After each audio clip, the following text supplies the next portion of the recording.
without order is chaos. Those are the words that I said over 3 years ago in this chamber, and I have done my very best to live by it. And I have listened and spoken to probably around 100 people regarding this issue. I've meditated and I prayed over it more than probably any other issue that I faced up to this point. And the themes that I heard from everyone, every single person that I spoke to, regardless of whether they supported the contract or opposed the contract, was their biggest concern was their safety and their neighbor's safety. I feel the exact same way. And I know that after speaking with EPD and the leadership of EPD, they feel the same way. And I 100% agree with everybody here who spoke. When I heard this contract, I did not want to have immigration enforcement officers training here for the exact same things. Let's be real. We know the political situation that's happening. We know what we're seeing. We've seen the videos. We know all of that. We don't want vigilantes, and we don't want poorly trained officers patrolling our neighborhoods, as somebody had said earlier. I had actually written the same thing because I totally agree with that. But what we also don't want is we don't want human traffickers, drug dealers, or predators poaching our children. And where are they mostly poaching from? They're poaching from the Latino community. And there's no greater it is disgusting, you're right. It is disgusting that they're poaching our people. There is no greater injustice in my eyes than the trafficking of people.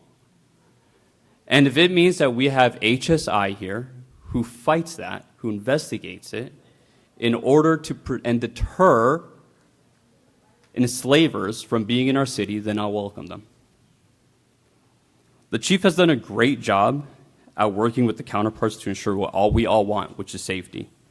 He has heard the concerns from the community, as we have as well. And the chief and I spoke after this came to light, and I emphasized to him that my concerns is that immigration enforcement agents being here and using the facilities could potentially erode the trust that we have.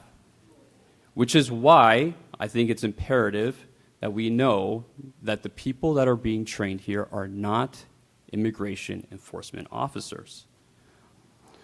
Chief knew what I was saying, and I think he realized it because he made it a point to follow up with us on a regular basis. That said, I think moving forward, I think it would benefit the EPD, the council, and the community to at least know when these contracts come across the desk of the EPD. And the council can know about it and maybe just make it either a policy or a best practice. And I know that this presentation and my words may have fallen on the deaf ears of many of you because what we have said, what the chief has said, that this is not immigration enforcement, right? Many of you already had your talking points, and you said it. You said that this is going to be a threat to immigration or to immigrants, right? Even though this is not immigration enforcement. This is people, the HSI, are people who are going to investigate drug traffickers, human traffickers, and child predators. And I know that nobody here wants those people in the city. His turn to speak.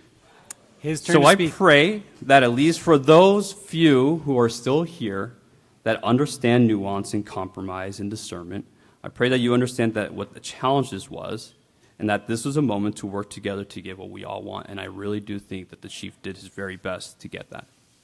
That's it.